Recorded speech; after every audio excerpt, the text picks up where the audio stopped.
রাসূল সাল্লাল্লাহু আলাইহি ওয়াসাল্লাম তার চাচাতো বোন উম্মে হানির নিজ বাড়িতে শায়িত ছিলেন। এমন সময় দুইজন ফেরেশতা হযরত জিবরাইল আলাইহিস সালাম এবং হযরত মিকাইল আলাইহিস সালাম এসে তাকে জাগালেন। অতঃপর প্রথমে হাকিমে কাবার নিকট নিয়ে গেলেন, তারপর তাকে জমজম কূপের নিকট নিয়ে গেলেন এবং তাকে শুইয়ে দিয়ে বক্ষ বিতরণ করলেন, অর্থাৎ বুকে অস্ত্রোপচার করে হৃৎপিণ্ড বের করে জমজমের পানি দ্বারা দৌত করলেন। অতঃপর ঈমান ও হিকমত দিয়ে যথাস্থানে তা পুনরায় স্থাপন করলেন। এমনটি করার উদ্দেশ্য ছিল উর্দু জগতের পরিবেশ সহ্য করার মতো যোগ্যতা ও আল্লাহ তাআলার দিদার লাভ করার মতো শক্তি অর্জন করা এবং আল্লাহর কালাম শুনে আয়ত্ত করার ক্ষমতা তার অন্তরে তৈরি করে দেওয়া। অতঃপর বোরাক নামক এক জন্তুকে আনা হলো। হাদিসের ভাষা মতে বোরাক একটি জান্নাতি পশু, যার আকার আকৃতি ঘোড়ার চেয়ে ছোট এবং গাধার চেয়ে একটু বড় ছিল। তার গতি এত দ্রুত ছিল যে দৃষ্টির শেষ সীমায় তার এক একটি কদম গিয়ে পড়ত। অতঃপর মহানবী সাল্লাল্লাহু আলাইহি ওয়াসাল্লাম বোরাকের উপর সাওয়ার হওয়ার জন্য প্রস্তুত হলেন। তখন বোরাক নড়াচড়া করে কিছুটা অস্বীকৃতি ভাব প্রকাশ করলো। তখন জিবরাইল আলাইহিস সালাম বললেন, হে বোরাক, তুমি কি জানো তোমার পিঠে কে সাওয়ার হয়েছেন? আজ পর্যন্ত তার চেয়ে সম্মানিত বান্দা তোমার পিঠে আরোহণ করেনি। ইনি হলেন সাইয়্যিদুল মুরসালিন, খাতামুন নবীন, হযরত মুহাম্মদ সাল্লাল্লাহু আলাইহি ওয়াসাল্লাম। তখন বোরাক লজ্জাবনিত হয়ে তার শরীর ঘামে ভিজে গেল। অতঃপর নবী সাল্লাল্লাহু আলাইহি ওয়াসাল্লাম বুরাকে আরোহণ করে বাইতুল মুকাদ্দাসের উদ্দেশ্যে রওনা করলেন। এ সময় হযরত জিবরাইল আলাইহিস সালাম তার সাথে ছিলেন। যাবার সময় রাস্তার পাশ দিয়ে তিনি এক বৃদ্ধার কাছ দিয়ে অতিক্রম করতেছিলেন। বৃদ্ধা হযরত মুহাম্মদ সাল্লাল্লাহু আলাইহি ওয়াসাল্লামকে ডাক দিলেন। তখন জিবরাইল আলাইহিস সালাম বললেন, হে নবী, আপনি সামনে চলুন, এর প্রতি আপনি কোনো গুরুক্ষেপ করবেন না। আরো কিছুক্ষণ যাওয়ার পর আরেক বৃদ্ধার সাথে দেখা হলো। সেও মহানবী সাল্লাল্লাহু আলাইহি ওয়াসাল্লামকে আহ্বান করলো। অতঃপর হযরত জিবরাইল আলাইহিস সালাম নবীকে পুনরায় যেতে বললেন। আরো কিছু দূর অগ্রসর হয়ে দেখলেন একদল লোক। তারা নবী করিম সাল্লাল্লাহু আলাইহি ওয়াসাল্লামকে দেখে বললেন, আসসালামু আলাইকুম। তখন হযরত জিবরাইল আলাইহিস সালাম বললেন, আপনি এদের সালামের জবাব দিন। ফলে নবী করিম সাল্লাল্লাহু আলাইহি ওয়াসাল্লাম তাদের সালামের জবাব দিলেন। অতঃপর দলটি চলে যায়। তখন জিবরাইল আলাইহিস সালাম বললেন, যে বৃদ্ধাকে আপনি রাস্তার পাশে দেখলেন সে হলো দুনিয়া। এই বৃদ্ধা বার্ধক্যের শেষ সীমায় এসে পৌঁছে গেছে, তার হায়াত আর বেশি কিছু বাকি নেই। ঠিক তেমনি দুনিয়ার অবস্থাও তাই, দুনিয়াও তার শেষ পর্যায়ে এসে উপনীত হয়েছে। আর তারপরে যে বৃদ্ধাকে দেখেছিলেন সে হলো অভিশপ্ত শয়তান। তাদের উভয়ের উদ্দেশ্য ছিল আপনাকে তাদের প্রতি আকৃষ্ট করা। আর সর্বশেষ যে দলের সাথে আপনার সাক্ষাৎ হলো এবং আপনাকে সালাম দিল, এরা হলেন হযরত ইব্রাহিম আলাইহিস সালাম, হযরত মুসা আলাইহিস সালাম এবং হযরত ঈসা আলাইহিস সালাম। অতঃপর হযরত মুহাম্মদ সাল্লাল্লাহু আলাইহি ওয়াসাল্লাম পুনরায় পথ চলতে শুরু করলেন। চলতে চলতে তিনি একটি জায়গায় এসে উপনীত হলেন। একদল লোকের পাশ দিয়ে অতিক্রম করলেন, যাদের হাতে বড় বড় তামার নখ ছিল।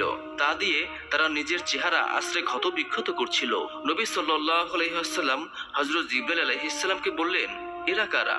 হযরত জিবরাইল আলাইহিস সালাম জবাব দিলেন, এরা হলো সেই সব লোক যারা দুনিয়াতে মানুষের গোশত খেত, অর্থাৎ এরা দুনিয়াতে গীবাত করত, পরনিন্দা করত, এরা মানুষের দোষ চর্চা করত, তাই তাদের এই অবস্থা। এরপর রাসূলুল্লাহ সাল্লাল্লাহু আলাইহি ওয়াসাল্লাম আবারও সামনে অগ্রসর হলেন। কিছু দূর যেতে এক ব্যক্তিকে রক্তের নদীতে হাবুডুবু খেতে দেখলেন এবং দেখলেন সে পাথর লোকমা করে খাচ্ছে। রাসূল সাল্লাল্লাহু আলাইহি ওয়াসাল্লাম জিবরাইল আলাইহিস সালামকে বললেন, এই লোকটি কে? হযরত জিবরাইল আলাইহিস সালাম বললেন, এ হলো সেই ব্যক্তি যে দুনিয়াতে সুদ খেত, মানুষ রক্ত পানি করে অর্থ উপার্জন করত, আর তিনি সে অর্থ ভক্ষণ করত। অতঃপর নবী করিম সাল্লাল্লাহু আলাইহি ওয়াসাল্লাম আবারও চলতে শুরু করলেন। কিছুক্ষণ পর একদল লোককে তিনি দেখলেন, তাদের মাথা পাথর দিয়ে চূর্ণ বিচূর্ণ করে দেওয়া হচ্ছে, আবার মুহূর্তের মধ্যে তা আগের মতো হয়ে যাচ্ছে, আবার পাথর মেরে চূর্ণ বিচূর্ণ করে দেওয়া হচ্ছে। এভাবে অনবরত চলছে। মহানবী সাল্লাল্লাহু আলাইহি ওয়াসাল্লাম হযরত জিবরাইল আলাইহিস সালামকে জিজ্ঞেস করলেন, এরা কারা? হযরত জিবরাইল আলাইহিস সালাম উত্তর দিলেন, এরা সেই সব লোক যারা ফজরের নামাজ আদায় করতে অলসতা করত। অতঃপর তিনি কিছু দূর এগোতেই তিনি একদল নারী পুরুষের পাশ দিয়ে অতিক্রম করলেন। তিনি দেখলেন তাদের সামনে একটি পাতিলের মধ্যে পাকানো গোশত রয়েছে এবং অপর আরেকটি পাতিলে কাঁচা গোশত রয়েছে, কিন্তু লোকগুলো ভালো পাকানো গোশত বাদ দিয়ে কাঁচা ও পচা গোশত খাচ্ছে। তখন হযরত মুহাম্মদ সাল্লাল্লাহু আলাইহি ওয়াসাল্লাম হযরত জিবরাইল আলাইহিস সালামকে জিজ্ঞেস করলেন, এরা কারা? হযরত জিবরাইল আলাইহিস সালাম জবাব দিলেন, এরা আপনার উম্মতের ওই সকল নারী পুরুষ যারা তাদের ঘরে হালাল স্বামী বা স্ত্রী থাকা সত্ত্বেও অন্যান্য নারী ও পুরুষের সাথে রাত্রি যাপন করত। কিছু দূর এগুতেই নবী সাল্লাল্লাহু আলাইহি ওয়াসাল্লাম দেখলেন যে একটি তন্ত্র রুটি পাকানো চুলা, যার মধ্যে ধাউ ধাউ করে আগুন জ্বলছে। কিছু সংখ্যক উলঙ্গ নারী পুরুষ আগুনের মধ্যে ঘুরপাক খাচ্ছে। সেখান থেকে বিস্তৃত দুর্গন্ধ বের হচ্ছে এবং সাপ বিচ্ছু তাদের লজ্জাস্থান কামড়াচ্ছে। নবী সাল্লাল্লাহু আলাইহি ওয়াসাল্লাম জিজ্ঞেস করলেন, এরা কারা? হযরত জিবরাইল আলাইহিস সালাম বললেন, এরা ব্যভিচারিণী নারী এবং পুরুষ, যারা বিয়ে না করেই জিনায় লিপ্ত হতো।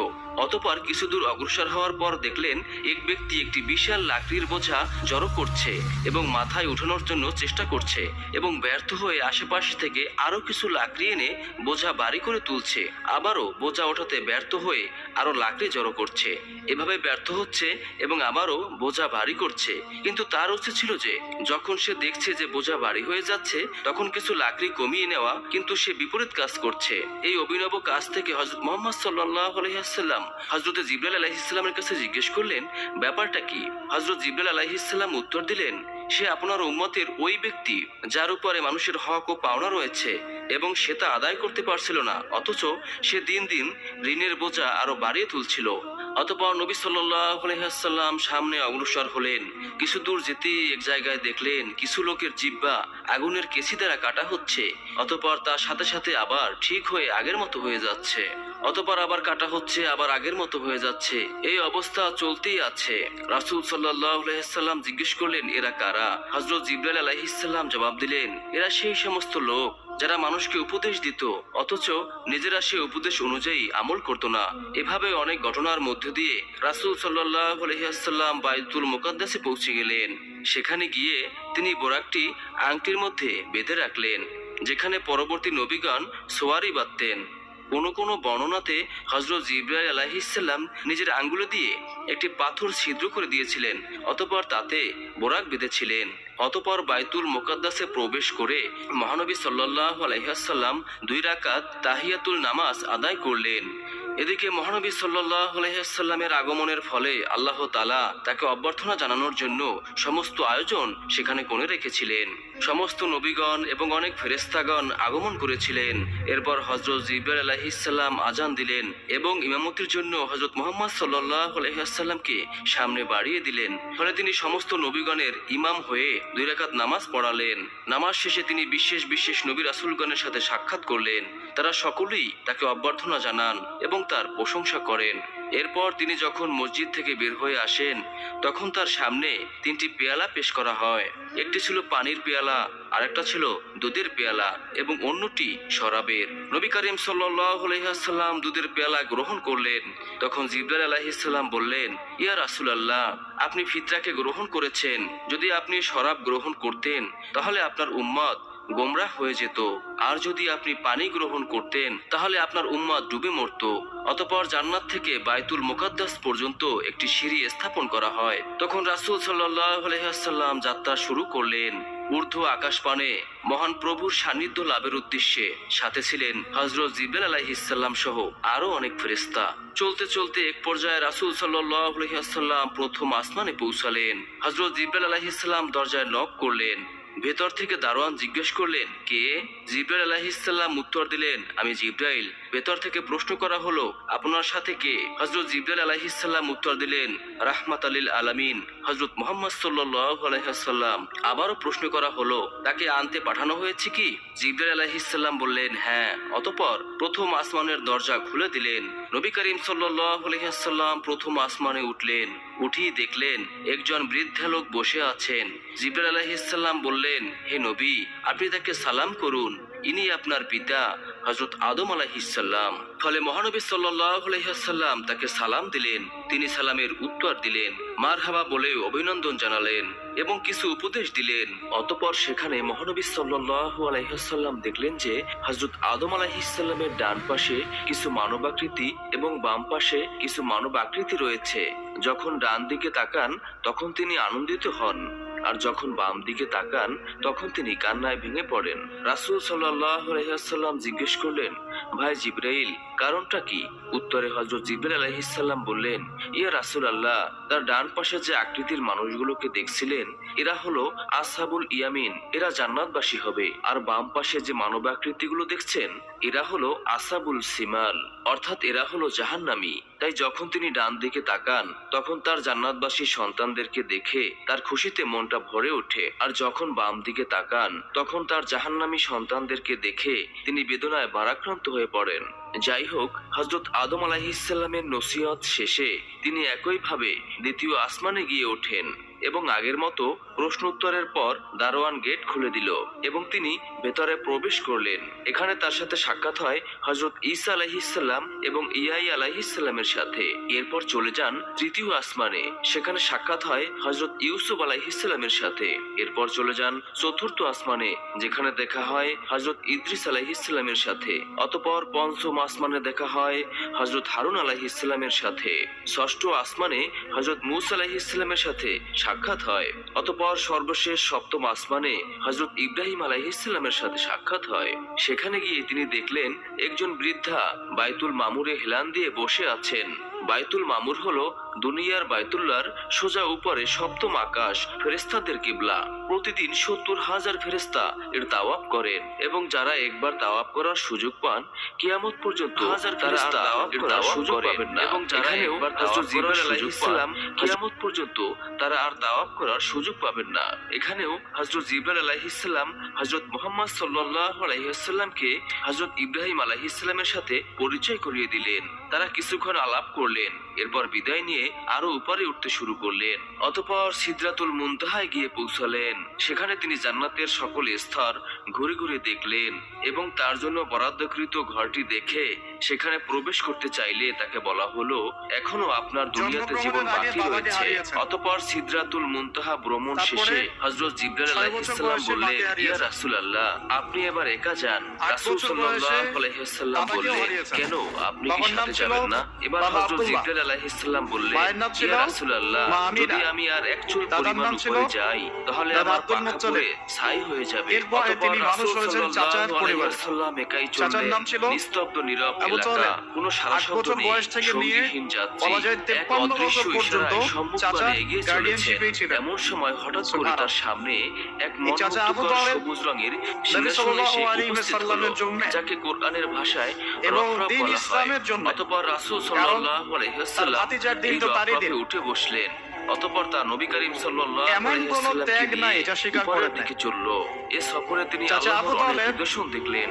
বিশাল বিশাল এলাকা অতিক্রম করলেন এবং বিরাট বিরাট ফেরেশতাদেরকে বিভিন্ন কাজে নিয়োজিত দেখলেন। এক পর্যায়ে তিনি এক জায়গায় গিয়ে দেখলেন দীর্ঘ আকৃতির বয়াল বিশিষ্ট এক ফেরেশতা চেয়ারে বসে আছেন। তার হাতে রয়েছে একটি নূরের ফলক আর পাশে একটি বিরাট গাছ, যাকে বলা হয় সাজারাতুল ইয়াকিন। এর প্রতিটি পাতায় দুনিয়াবাসীদের এক একজনের নাম লেখা রয়েছে। তিনি খুব মনোযোগ দিয়ে তার হাতের ফলকটি দেখেছিল আর একটু পরপর গাছের পাতার দিকেও তাকাচ্ছিলেন। তিনি এই কাজে এত মশগুল, রাসূল সাল্লাল্লাহু আলাইহি ওয়াসাল্লাম তাকে সালাম দিলেন। তিনি তার দিকে না তাকিয়েই কেবল মাথাটা নাড়িয়ে তার সালামের জবাব দিলেন। একটু পরেই কি যেন ভেবে মাথাটা উঠালেন। তার চেহারা দেখে নবী করিম সাল্লাল্লাহু আলাইহি ওয়াসাল্লাম কিছুটা ভীতু হয়ে পড়লেন। আসলে ইনি হলেন হযরত আজরাইল আলাইহিস সালাম। হযরত আজরাইল আলাইহিস সালাম নবী করিম সাল্লাল্লাহু আলাইহি ওয়াসাল্লামকে অভিনন্দন জানালেন এবং বললেন, আপনার মেরাজ শুভ হোক। এ সফর আপনার ও আপনার উম্মতের জন্য কল্যাণকর হোক। আজরাইল আলাইহিস সালামের এমন সুন্দর আচরণ দেখে রাসূল সাল্লাল্লাহু আলাইহি ওয়াসাল্লামের ভয় কেটে গেল। তাই তিনি জিজ্ঞেস করলেন, আপনি একা গোটা পৃথিবীর জীবের রূহ কিভাবে কবজ করেন? হযরত আজরাইল আলাইহিস সালাম বললেন, ইয়া রাসূলুল্লাহ, আমার হাতের যে ফলকটি দেখছেন এতে সমস্ত মানুষের নাম ঠিকানা লিখিত আছে। ঠিক তেমনি ভাবে এই গাছের প্রতিটি পাতায় পাতায় অনুরূপ ঠিকানা লেখা রয়েছে। যখন কারোর মৃত্যুর সময় হয় তখন তার নামের পাতাটি ধীরে ধীরে হলুদ হতে থাকে। এক সময় পাতাটি ঝরে পড়লে তখন আমি তার এই ফলকটি দেখে নামটি মুছে ফেলি এবং তার রূহ কবজ করি। ইয়া রাসূলুল্লাহ, আপনার সামনে থালার উপর যদি কতগুলো পিঁপড়ে রাখা থাকে তখন আপনি যেখানে ইচ্ছা যে কয়টা ইচ্ছা মারতে পারেন। ঠিক তেমনি গোটা পৃথিবী আমার সামনে রয়েছে।